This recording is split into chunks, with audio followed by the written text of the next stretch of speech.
இதுக்கு மேல நாங்க என்ன பண்றது? இதுக்கு மேல அந்த ராகவனை பத்தி உலகத்துக்கு எப்படி தெரியப்படுத்துறதுன்னு தெரியாம முழிச்சிட்டு இருந்தோம். அந்த சமயத்துல தான் ஹாஸ்பிடல்ல மயக்கத்துல இருந்த மீரா கான்ஷியஸ் வந்து கண் முழிச்சா. இப்ப அந்த மீராவே அந்த ராகவனை பத்தி உங்க எல்லார்கிட்டயும் தெரியப்படுத்தணுங்கிறதுக்காக இங்க வந்திருக்காங்க.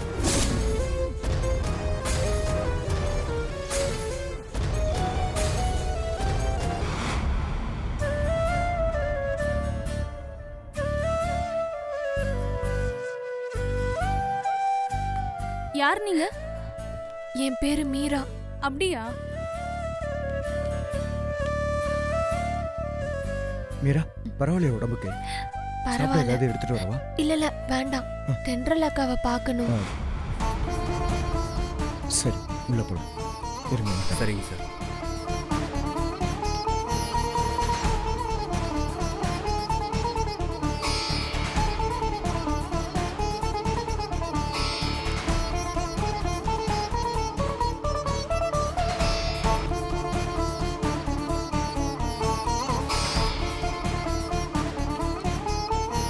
தென்றல்,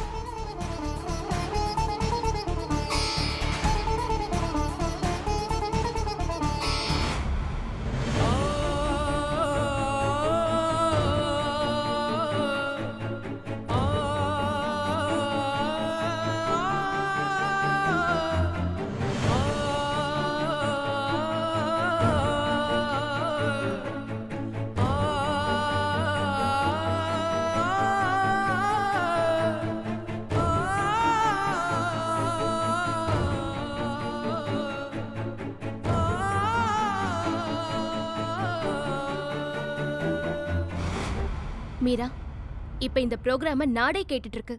அதுல உனக்கு சப்போர்ட்டா நிறைய பேர் இருக்காங்க. அதனால உனக்கு அந்த ராகவனால ஏற்பட்ட எல்லா பிரச்சனையையும் எந்த தயக்கமோ பயமும் இல்லாம தைரியமா எல்லாருக்கும் தெரியப்படுத்துமா.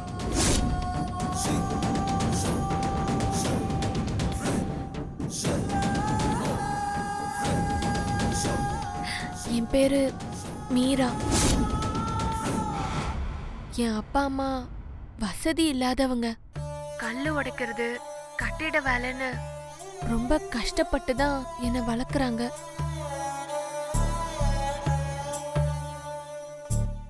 அவங்கள மாதிரி நானும் கஷ்டப்படக்கூடாதுங்கிறதுக்காக என்னை பெரிய ஸ்கூல்ல சேர்த்து படிக்க வச்சு பெரிய ஆளா ஆக்கணும்னு ஆசைப்பட்டாங்க.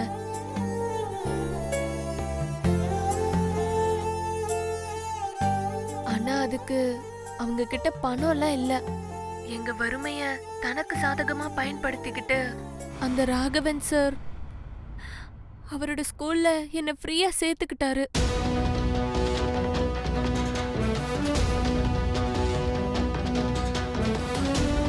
அதனால என்னோட அப்பா அம்மா அவரை கடவுளா நினைச்சாங்க. எனக்கு கொஞ்சம் லேட்டா தான் தெரிஞ்சது அந்த ராகவன் சார் எதுக்காக என்ன ஃப்ரீயா சேர்த்துக்கிட்டாருன்னு.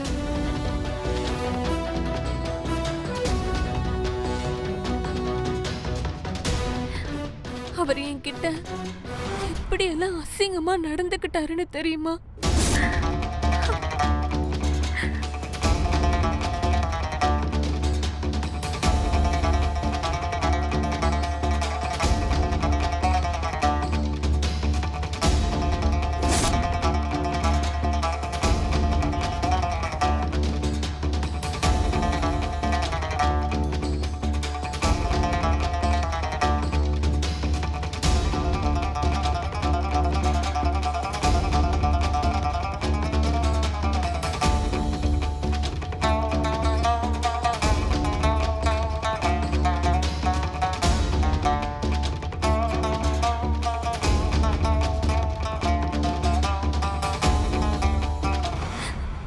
பிரச்சனைய நான் என் அப்பா அம்மா கிட்ட சொல்றதுக்கு எவ்வளவோ ட்ரை பண்ணேன்.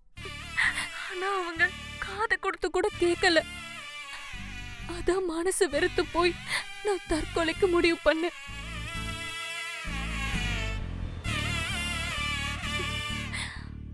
அந்த விஷயம் தெரிஞ்சதுக்கு அப்புறம் கூட ராகவன் சார் திருந்தல. நான் யாரையோ காதலிச்சு அந்த பிரச்சனையால தான் நான் தற்கொலைக்கு முடிவெடுத்தேன்னு பொய் சொல்லி என்னோட சாவுல கூட தனக்கான சாதகத்தை தேடிக்கிட்டாரு.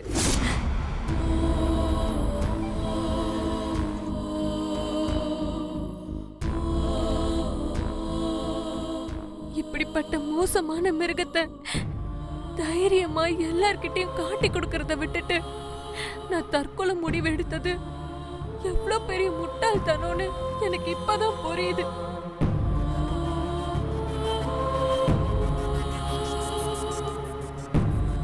தென்றலக்காவும் சித்து அண்ணாவும் தான் என்னை காப்பாத்தி எனக்கு இத புரிய வச்சிருக்காங்க.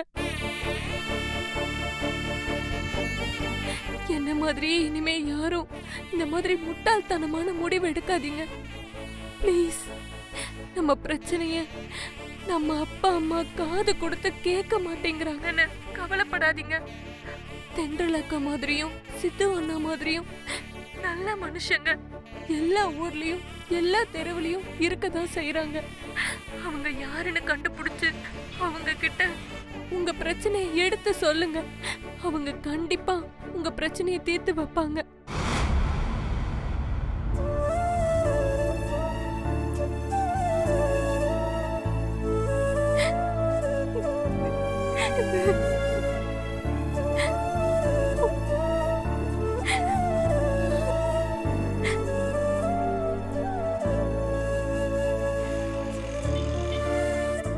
மீரா சொன்னதை எல்லாரும் கேட்டீங்கல்ல? அந்த ராகவன் மாதிரி வக்கரம் பிடிச்ச மிருகங்களால மீரா மாதிரி பாதிக்கப்பட்ட எத்தனையோ பொண்ணுங்க இந்த சிச்சுவேஷன்ல நிறைய இடத்துல இருக்கதான் செய்வாங்க. அப்படி யாராவது இருந்தீங்கன்னா உங்களோட பிரச்சனைய நீங்க யாரால பாதிக்கப்பட்டீங்கன்னு தைரியமா இப்ப இந்த ஷோல நீங்க தெரியப்படுத்துங்க. இந்த ஷோவை பொதுமக்கள் மட்டும் இல்ல, நிறைய அதிகாரிகளும் கேட்டுட்டு தான் இருக்காங்க. உங்களுக்கு நியாயம் நிச்சயம் கிடைக்குங்கிற நம்பிக்கையில இமிடியேட்டா நீங்க கால் பண்ணுங்க.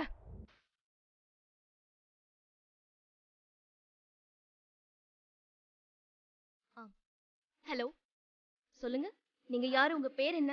அக்கா, நான் காவேரி பேசுறேன். நானும் மீரா படிக்கிற ஸ்கூல்ல தான் படிக்கிறேன். ஏற்கனவே உங்ககிட்ட 2 தடவை கால் பண்ணது நான் தான். காவேரி, சொல்லுமா. உனக்கு அந்த ராகவனால என்னென்ன பிரச்சனை இருந்தது?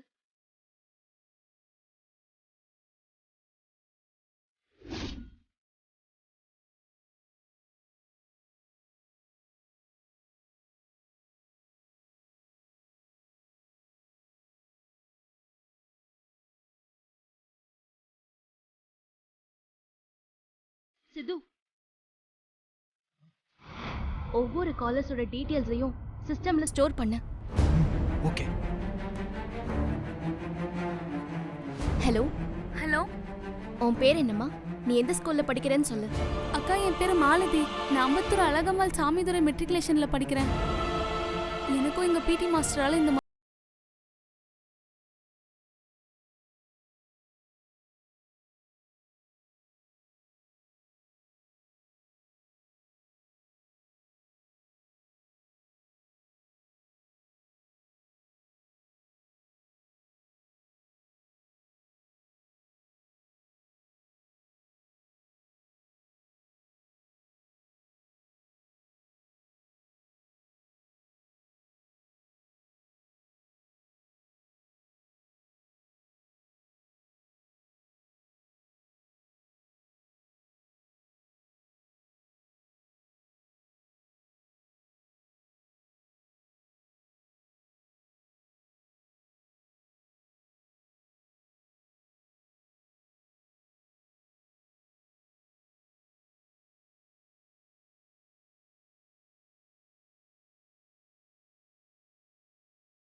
கேட்டிங்களா? இந்த கொஞ்ச நேரத்துல வேற வேற ஸ்கூல்ல இருந்து வேற வேற இடத்துல இருந்து எங்க எஃப்எம்க்கு 80 பொண்ணுங்க கம்ப்ளைண்ட் பண்ணிருக்காங்க.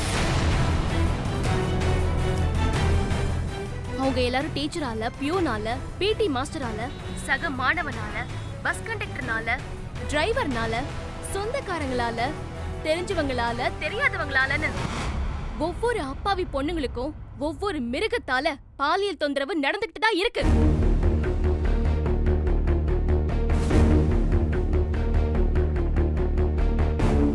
இதெல்லாம் யோசிக்கும் போது இப்படி ஒரு மோசமான சமுதாயத்துல வாழ்ந்துட்டு இருக்கோம்னு நினைச்சு அசிங்கமா இருக்கு. நாட்டுல இவ்ளோ மோசமான சம்பவம் நடக்கிறதுக்கு யாருங்க காரணம்? இந்த வக்ரம் புடிச்ச மிருகங்க மட்டும்தானா? கிடையாது. ஒவ்வொரு அப்பாவி பொண்ணுங்களோட பேரண்ட்ஸும் இதுக்கு காரணம் தான்.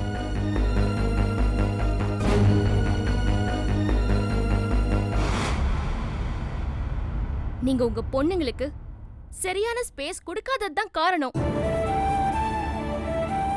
தயவு செஞ்சு அவங்களுக்கு சரியான நேரத்துல சரியான புரிதலோட சொல்லிக் கொடுங்க. குட் டச், பேட் டச் இதெல்லாம் பொறுமையா புரிய வைங்க. அவங்களோட பிரச்சனைய கொஞ்சம் காது கொடுத்து கேளுங்க. நம்ம குழந்தைங்க பெரிய ஸ்கூல்ல படிச்சுட்டா பெரிய ஆளா ஆயிடுவாங்கங்கிற முட்டாள்தனமான நம்பிக்கையை தூக்கி குப்பையில போடுங்க.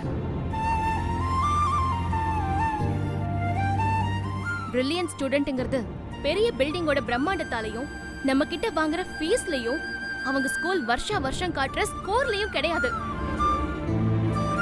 நேர்மையான ஒழுக்கத்திலயும் தான் இருக்கு. பெரிய பள்ளிக்கூடத்துல என்ன இருக்கு? இதெல்லாம் ஏதோ சாதாரண கார்ப்பரேஷன் ஸ்கூல்லயே கிடைக்குமே. எந்த ஸ்கூல்ல படிச்சாலும் படிக்கிற புள்ள படிக்கும். ஒருவேளை படிப்பு வராத குழந்தைக்கு வேற ஏதாவது ஸ்பெஷல் டேலண்ட் கூட இருக்கும்.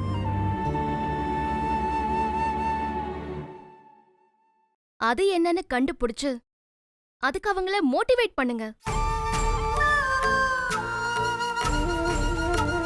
ஏன் உங்க குழந்தை ஒரு டாக்டராவோ கலெக்டராவோ வக்கீலாவோ ஆகிறதா உங்களுக்கு பெருமையா? தோனியானா உங்களுக்கு பெருமை இல்லையா? இல்ல ஒரு சானியா மிர்சாவானா உங்களுக்கு அதுல பெருமை இல்லையா? ஒரு பேட்டி உஷாவானா உங்களுக்கு பெருமை இல்லையா? ஒரு கல்பனா சாவ்லா, ஒரு மேரி கோமா, ஒரு மாரியப்பனா, ஒரு நரேன் கார்த்திகேயனா, ஒரு அன்னை தெரசாவா, இப்படி யாரா வேணாலும் ஆகலாங்க. எல்லாமே பெருமை தானங்க.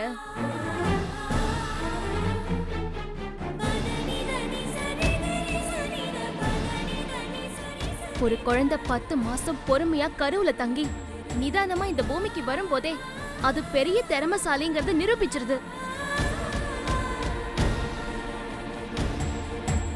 இங்க ஒரு திறமை கூட இல்லாம எந்த குழந்தையும் பிறக்கிறதே இல்லைங்க.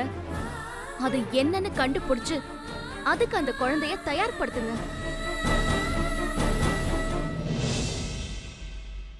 அதை விட்டுட்டு ஸ்கூலுக்கு அனுப்பிட்டா நம்ம புள்ள சேஃபா இருந்துரும்னு தப்பு கணக்கெல்லாம் போடாதீங்க. அதே நேரத்துல எல்லா ஸ்கூலையும் சந்தேக கண்ணோட்டத்தோட பார்க்காதீங்க. நிறைய நல்ல ஸ்கூல்லாம் இருக்கு. எல்லா ஸ்கூல்ஸ்லயும் நல்ல டீச்சர்ஸும் இருக்காங்க. அவ்வளோ ஏன், எங்க அப்பா கூட ஒரு டீச்சர் தான்.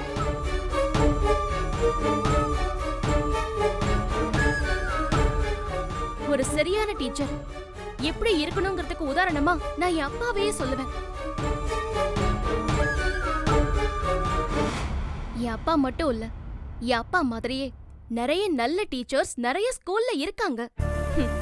அவ்வளோ ஏங்க, இந்த ராகவனோட ஸ்கூல்லயே பொறுப்பான நல்ல டீச்சர்ஸ்லாம் இருக்கதான் செய்வாங்க. அதே மாதிரி நிறைய ஸ்கூல்ல இந்த ராகவன் மாதிரி மிருகங்கள்ல இருக்கதான் செய்வாங்க.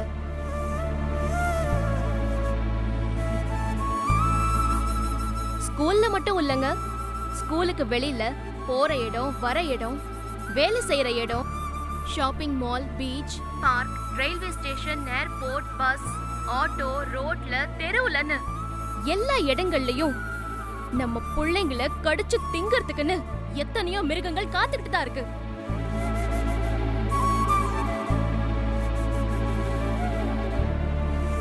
அந்த மிருகங்கள்லாம் ஏழை வீட்டு பொண்ணு, பணக்கார வீட்டு பொண்ணு, படிச்ச பொண்ணு, படிக்காத பொண்ணு, அது அழகான பொண்ணா, கருப்பான பொண்ணா, இல்ல பெரிய பொண்ணா, சின்ன பொண்ணான்னு எந்த வித்தியாசமும் கிடையாதுங்க. அதுங்களோட வக்கர பசிக்கு முன்னாடி எல்லா பொண்ணுங்களுமே ஏறதான். இந்த சூழ்நிலையில நம்ம வீட்டு தவிர பொண்ணுங்களுக்கு வேற எங்கேயுமே 100% பாதுகாப்பு இல்லங்கிறது தான் உண்மை. தயவு செஞ்சு அதை புரிஞ்சுக்கிட்டு உங்க பசங்க கிட்ட க்ளோஸா ஃப்ரெண்ட்லியா பழகுங்க. அவங்க பிரச்சனைய எந்த தயக்கமும் இல்லாம உங்ககிட்ட சொல்றதுக்கான ஸ்பேஸ உருவாக்கி கொடுங்க.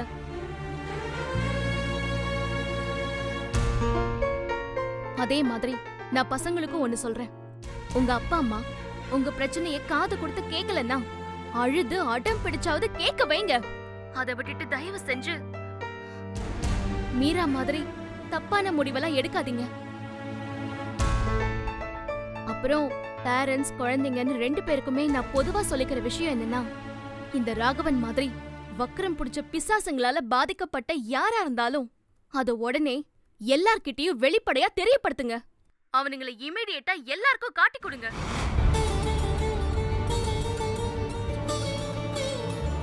ஒருவேளை உங்களுக்கு போலீஸ் கிட்டயோ கோர்ட்டுக்கோ இல்ல எங்கள மாதிரி மீடியா கிட்டயோ போறதுக்கு யோசனையா இருந்தா TNCPCR, அதாவது Tamil Nadu commission for protection of children rights அப்படின்னு ஒரு அரசாங்க அமைப்பு இருக்கு. இது குழந்தைங்களோட பாதுகாப்புக்காகவே உருவாக்கப்பட்ட ஒரு அமைப்பு. போலீஸை விட பவர்ஃபுல்லான அமைப்பு. நீங்க நெட்ல TNCPCRன்னு டைப் பண்ணா போதும், இந்த அமைப்பை பத்தின மொத்த டீடைல்ஸும் வந்துரும். இதுல நீங்க உங்க கம்ப்ளைண்ட்ட பதிவு பண்ணா போதும். உங்களை பத்தின எந்த விவரமும் வெளியில தெரியாம நீங்க கம்ப்ளைண்ட் கொடுத்த அந்த நபர் மேல உடனே ஆக்ஷன் எடுப்பாங்க.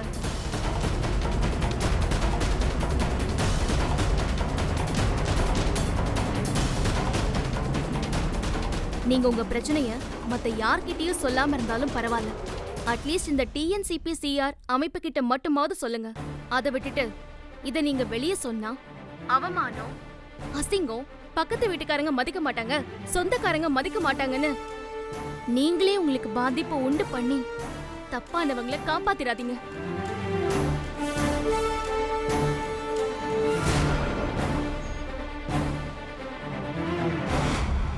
தப்பு பண்ண அவங்களே தைரியமா தெருவுல நடமாடும் போது எந்த தப்பும் பண்ணாத நீங்க ஏன் ஓடி ஒளியணும்?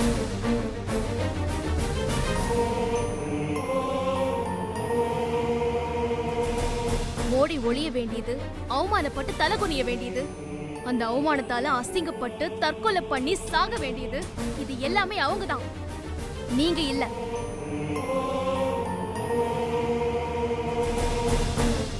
அதனால தைரியமா அவனுங்களை காட்டி கொடுங்க.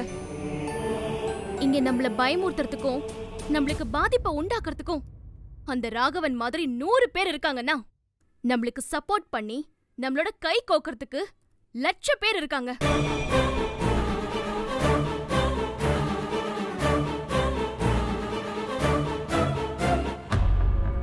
கோடி பேர் கூட இருக்காங்க.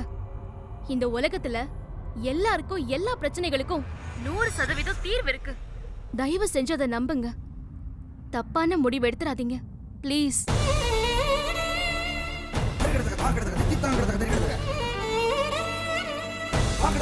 தரகடதக